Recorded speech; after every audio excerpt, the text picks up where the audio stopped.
Welcome, everyone, to Research America's Alliance member meeting. So appreciative of you joining us, and to all our members, as always, thank you. If you are not a member of our Alliance, please shoot me an email and I'll get you hooked up. We would love to have you be part of our work. And we are thrilled to be joined today by Tannaz Rasouli, who is the Senior Director of Public Policy and Strategic Outreach at the Association of American Medical Colleges, AAMC. You all know AAMC, I'm guessing. And Tannaz is going to give us a state of play, lots going on that is relevant to medical and health research. And as usual, if you wouldn't mind typing your questions into the Q&A box, we'll get to them right after Tannaz speaks. And at that point also, if you have a question and you'd like to ask Tannaz directly, we can make that happen through the magic of Zoom. So with that, let me turn to you, Tannaz. Great. Thank you so much, Ellie, both for the introduction and for the invitation. Really excited to be joining you and the Alliance, and thank you for all of the work that Research America does. As you mentioned, I thought I would provide sort of the state of play, but I also recognize that most of the folks on the line probably could give the exact same update that I'm about to give. So hopefully I'll just be teeing up some conversation in terms of what we can expect over the next few months, and how we can continue to move forward in our advocacy and support of medical research and science more generally. So Great. When I am sort of looking in my crystal ball and thinking about what's on the horizon, I think there are three sort of money packages that seem to be the focus of a lot of discussion and a lot of conversation and a lot of activity right now. And so those are sort of the vehicles that seem to be moving. So I'll talk a little bit about those, and then I'll talk about some of the other bills that are related to medical research and to science more generally, or potentially related. And then we can maybe open it up for the broader discussion. So I'll start with where things stand with respect to fiscal year 2022 appropriations. Had a lot of really good news coming out of the House Appropriations Committee over the last week or so. Hopefully everybody saw that the committee did actually approve a fiscal year 2022 spending bill that provided pretty substantial increases for the bill overall. So about a 28% increase in funding for the entire bill compared to the previous fiscal year. And for HHS specifically, $23 billion in new spending, including which would reflect about a 24% increase over fiscal year 2021. And so that translated into pretty substantial increases for most of the agencies under HHS, including the ones that I know AAMC follows most closely. For NIH, $49.4 billion total, increase of $3.5 billion in NIH's base over the previous fiscal year, and $3 billion in new funding for the President's proposed Advanced Research Projects Agency for Health, or ARPA-H. That's compared to the $6.5 billion that the President had proposed for ARPA-H. So coming in a little bit under what the President had proposed, but still a pretty substantial investment in this brand new entity, and also including report language indicating that the committee looks forward to supporting ARPA-H moving forward in the future. So really expressing a commitment to try to stand up this new entity. As I'm sure folks saw, they established it as its own give its own funding line, so they don't house it within the Office of the Director at NIH. They include some new authorities for ARPA-H, and include some report language suggesting that ARPA-H should be its own distinct institute with its own culture, separate from NIH, and that NIH should evaluate the ongoing activity at existing institutes and centers, and to the extent that they believe that some sort of reorganization is necessary, they should alert the committee to that. The bill also includes big increases in CDC and in ARC, and like I said, in other HHS agencies. So overall, a lot of really good news coming out of that spending bill. Now, the challenges with it, Republicans have been expressing concerns that the overall size of the bill and really the overall amount of funding that the Democrats have proposed in discretionary spending is too high, and also expressing some concerns around certain provisions like the Democrats removing the Hyde Amendment, longstanding Hyde Amendment from the bill. So not universal support for the approach that the House is taking, but nonetheless, the House seems to be interested in moving forward. There's a 7-bill minibus, including labor HHS, that the House will be considering over the course of the week. And so they're really trying to move forward with the appropriations process before the August recess.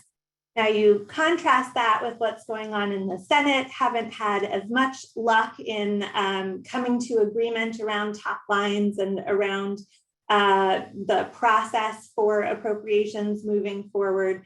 There were rumors yesterday that there might actually be a few markups, some bills that will be marked up among the 12 spending bills. A few of them will be marked up before the August recess. The rumor also indicated that the labor HHS education spending bill will not be one of those bills. So we're not likely to see many details from that process until after the August recess at the earliest. And of course, as all of you know, the Senate is really going to be the rate limiting step in terms of how much and how that spending is actually distributed.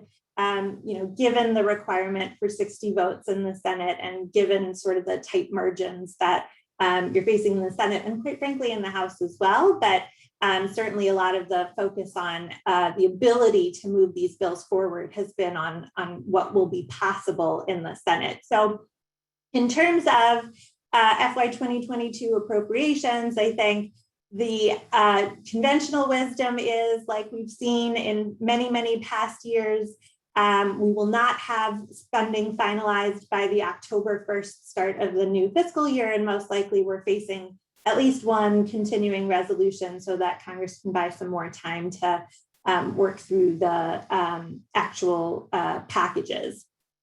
Now, the appropriations process is what is always underway, what we always are focusing on every year. This year, you have a couple of other packages that are under consideration that also will include some sort of funding. One is what is generating a lot of attention at the moment, and it's this bipartisan infrastructure bill. Infrastructure has been a high priority for the president and for the both Democrats and Republicans. And so there's been some momentum and some energy directed at trying to move a package forward with bipartisan support.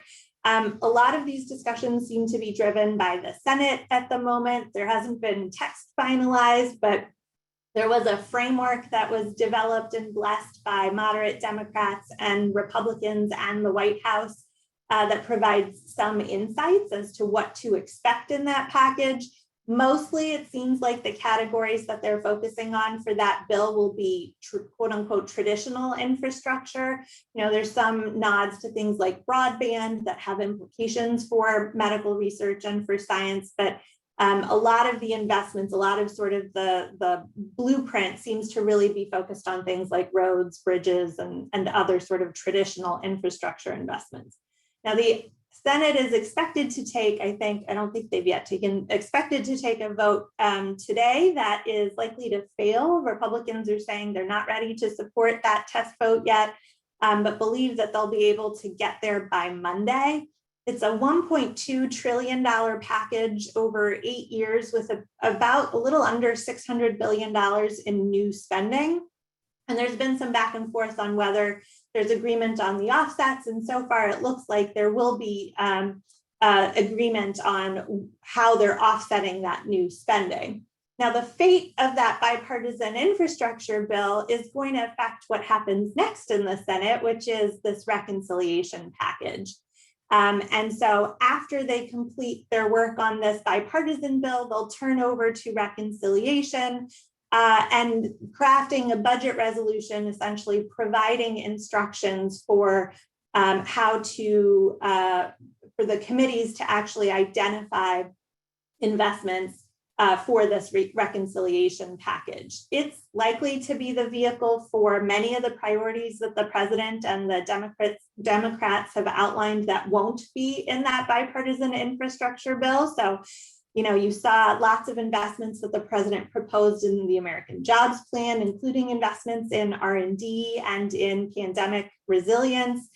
As well as the American Families Plan. I'm sure you've heard that Budget Committee Chairman Senator Sanders has his own wish list that amounted to about $6 trillion worth of spending.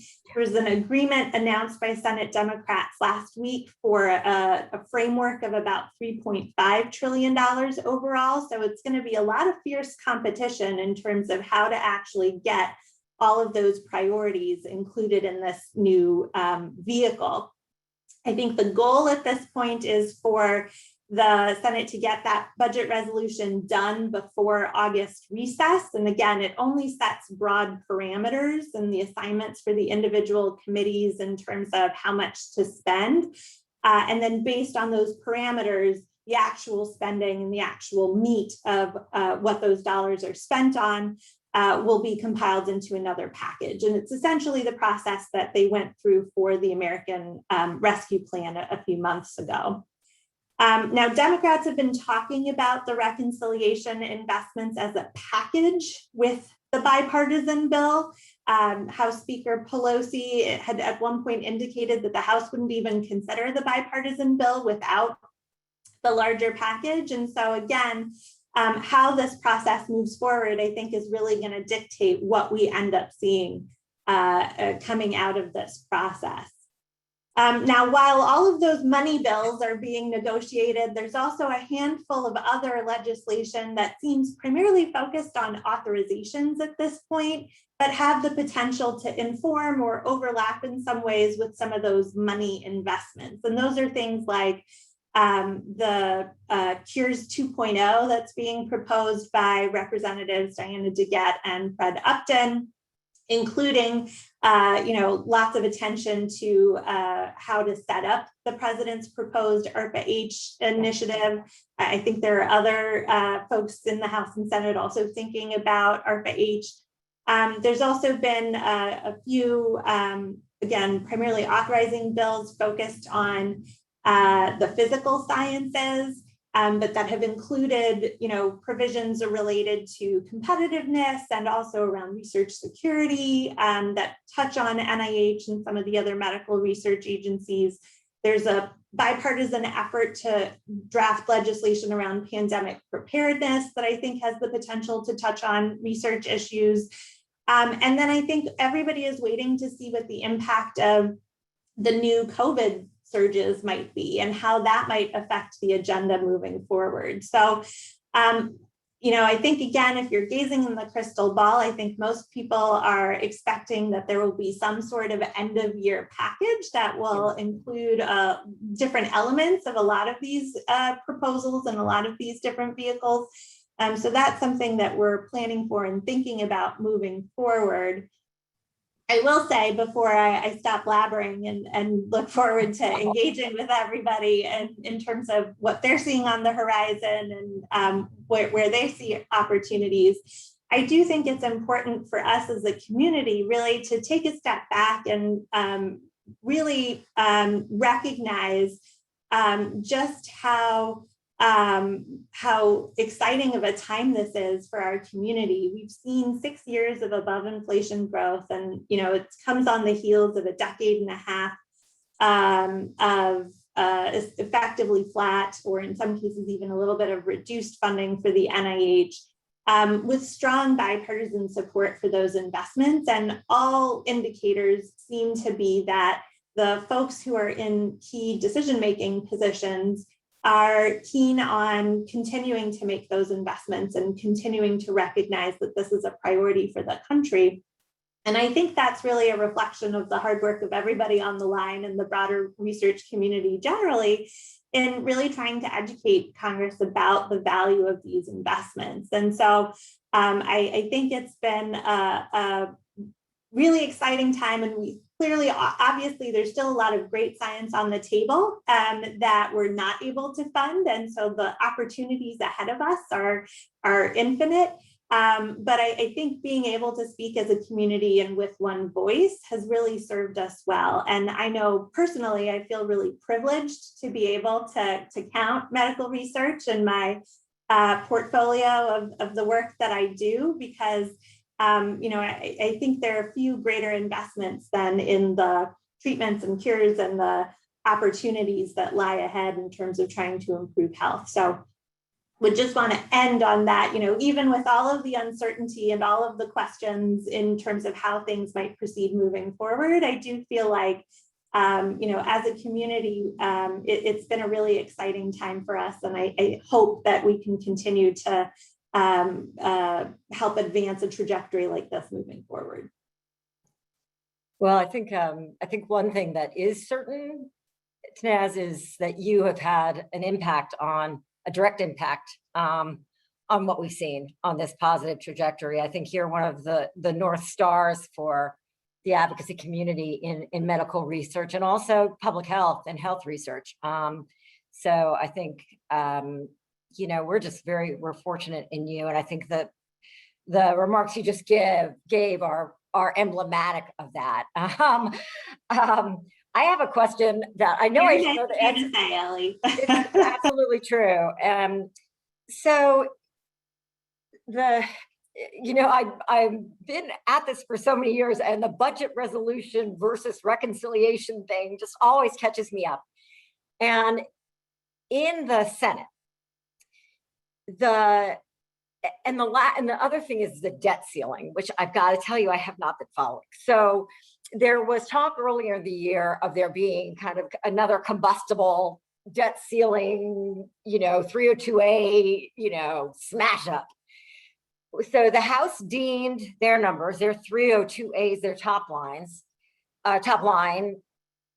distributed down. The Senate, what I've heard is that there's some struggle between non-defense discretionary and defense discretionary. That's a little bit of a holdup in terms of the 302A. Have you heard the same? Because in that case, somebody must be deeming some numbers for them to be marking up at subcommittee level, right? Yeah, translate all of that into English. No, it's a great question, because and I think there are a few different elements to your comments there. So one is around the agreement on the top lines, the 302As. Yes. So the overall size of the pie that appropriators will have to work with in determining how to move forward on their 12 spending bills. And up until yesterday, I had heard that they were having a hard time coming to agreement. And again, because of their margins, they feel like, they're not in the same position as the House to really adopt what the president has proposed and try to move that forward. So I think we're all expecting, although hopeful, but expecting that, the top lines in the Senate will probably be a little bit lower, or a lot lower than what we see in the House. So up until yesterday, I'd heard that was the case, but then with the rumors that now they're potentially going to be marking up a couple of bills within the next couple of weeks, they must have some sort of indicator around what they're working on. And I don't have any inside information in terms of what sort of agreements they may come to. Others may have heard more specifics. My guess is that they're probably, the bills that they're targeting for the next couple of weeks are ones where they're able to generate bipartisan consensus, and there won't be that much discrepancy in terms of how much to spend on those versus the others. I think, the other rumor that we had heard was that Defense will also not be one of the bills that the Yes. Senate is marking up Okay, I within the see. next couple of weeks. And so, you know, that might leave them a little bit of wiggle room then to negotiate what the spending levels are for those remaining bills moving That makes forward. sense. And then And on the yeah, the debt limit. So sorry, I know I threw that in there as a curve, but no, on your question about reconciliation versus the budget resolution and then the debt ceiling. So, yeah. you know, the budget resolution typically is mostly symbolic. It doesn't have the force of law, and the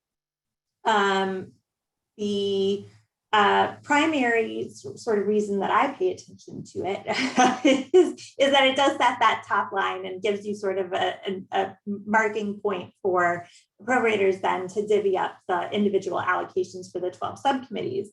The twist here is that when they include reconciliation instructions, because you know, essentially the reconciliation process is a mechanism that the Senate has to expedite consideration in the Senate of legislation that has implications on the federal budget, requiring only a simple majority. So they don't need to meet that typical 60 vote threshold, but there are obviously limitations on what they can include in a package like that. So where there is additional opportunity in a budget resolution is when they provide these types of reconciliation instructions that essentially assign committees to find savings or spending within certain parameters. And so I think the plan is that we'll see sort of those instructions as part of the Senate's budget resolution.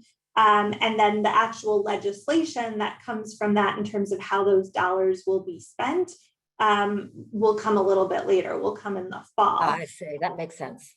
Now, how the debt ceiling sort of factors into all of that is actually a question I'd asked some folks yesterday, because I've had similar sort of concerns and thoughts. And, you know, there are reports that, you know, I believe we're scheduled to hit the sort of ceiling at the end of July. And, you know, typically the Treasury has the ability to exercise extraordinary measures, I think is what it's called, to sort of extend that and buy time until there's an increase in the debt ceiling. I think I haven't heard a ton about what the plans are for trying to address that. I think, like you said, there have been some reports that those extraordinary measures might not last as long as originally had been anticipated because of the impact of COVID and the impact on you know, some of the budget as a result of COVID.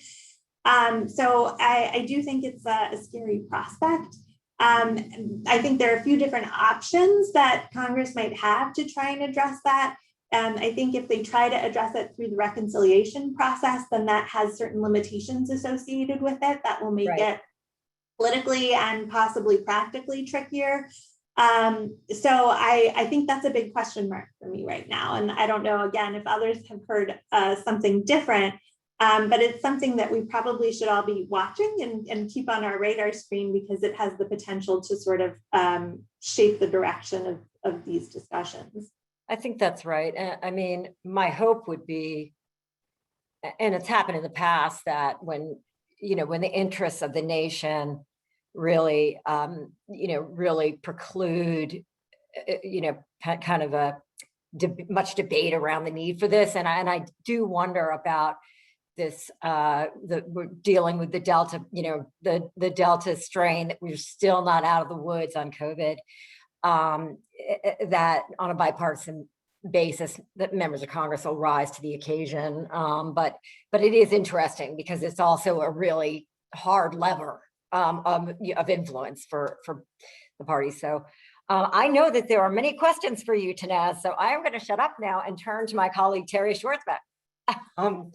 Sure thing. Thanks, Ellie. And just a reminder to the folks watching, you can type those questions into the Q&A box. We'll get to as many as we can. One question, you hit on this a little bit about this, the possibility of a CR in the fall. And we have a question wondering, what might derail that? Like, what might be a sticking point that would would really cause that situation to become a challenging one? Yeah, it's, I mean, the opportunities there are endless, I guess, particularly these days in terms of, you know, the politicking that's going on.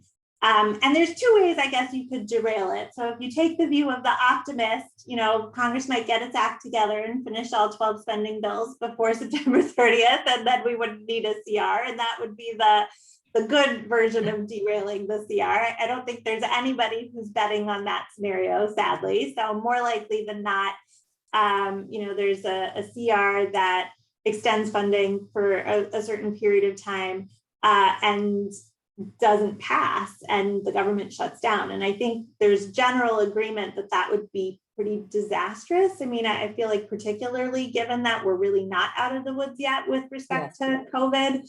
I think my hope is that there are enough votes in both the House and the Senate to recognize that it would be really unwise to play politics with something like that. But, you know, there is always the possibility that someone might try to use you know, the operations of the federal government as leverage for individual political priorities. So my hope is that that's not the case. I haven't heard any indications of anybody concerned that that might be the case, but it's always a possibility. And it's one of the challenges, I guess, with the annual appropriations process. And, you know, I know Research America and others have raised time and time again. You know, I know certainly the ad hoc group has raised this as well, that, you know, for medical research in particular, that uncertainty is really problematic, and it really ends up hurting us. It ends up hurting, you know, the federal government. It ends up hurting the budget more than it ends up helping us. So again, hopefully the thinking is that we'll at least be able to keep the government operating while Congress finalizes decision-making around the spending bills. And I do think that we haven't seen some debates that you might expect if we weren't in a moment in the United States where Congress at the end of the day is watching our backs, and that's, we would see a budget caps debate.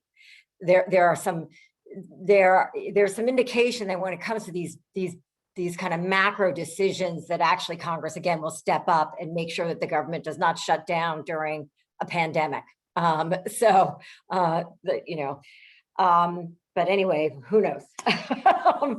Terry, more questions? I know you Sure, have. yeah. You mentioned briefly Cures 2.0 with the legislation with Upton and DeGette. Anything new there? Is there a sense that this has a lot of backing? That you know, what are you hearing about that particular package? So the pair released a discussion draft a few weeks ago, and so they're making progress. You know, this is an effort that they had announced that they would be working on a couple of years ago, even before COVID. And as a result of COVID, I think they integrated some different ideas and added a couple of different focus areas for the legislation than what they had originally outlined, but generally have stayed pretty true to what they had described in terms of the opportunity for that package. The other piece of it, of course, is that they've also included a placeholder for authorizing ARPA-H.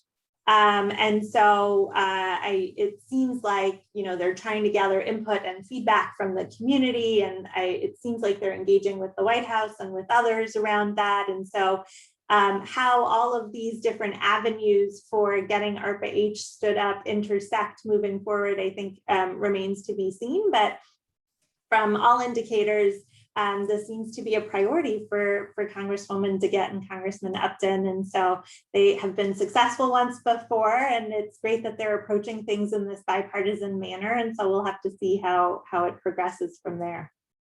You know, and I will say a point that you made, Tannaz, when we were chatting before the webinar started, that it really would, you know, for our community to take a step back and look at the fact that there is $6.5 billion that is in play for medical research. And part of that is for ARPA-H, and part of that now, a larger chunk in the House, is for basic research. but every dollar of that is so important. And it is, you know, for our community to do what we can do to make sure a boost like that becomes reality is so important. And I'll step off the soapbox. It always seems to come out every week. And Terry? Well, interesting that you mentioned ARPA-H. Lots of, we have been in all of our meetings, we've been just getting lots of questions about that. One question that's come up is, where will this ARPA-H live? Will it be in DC? Will it be somewhere else? Have you heard anything on the grapevine about where this mythical place will be? I haven't heard anything solid. What I will say is, interestingly, if you look at the report, the draft report that was before the House Appropriations Committee last week, it included a line that essentially expressed their belief that it should be situated off of the NIH campus in Bethesda, Maryland.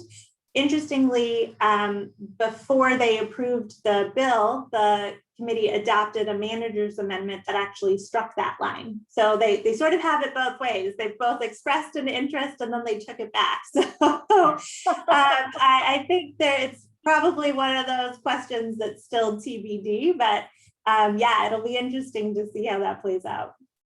Yeah, Well, indeed. And Ellie, I know we are on a timeline, so I'll pass it back to you. Sure. Oh my goodness, it's already 12:30. I did not realize that. I thought that it was in the manager's amendment.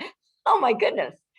Well, Tannaz, you've been so generous with us. And again, you know, thank you for everything you do in your partnership. Ad hoc is so influential, and it's terrific to partner with your organization, and just to be, you know, working with you is just awesome. Thank you. And we'll be inviting you back. There's just no question.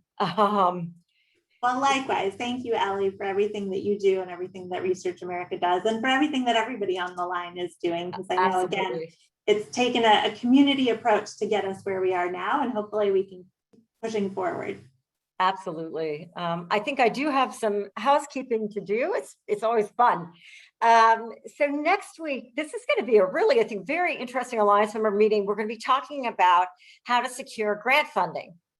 Different approaches. So I know that this is of more direct interest to some of you on the line than to others, but for me, it's something I've never had to do. So I'm interested to find out.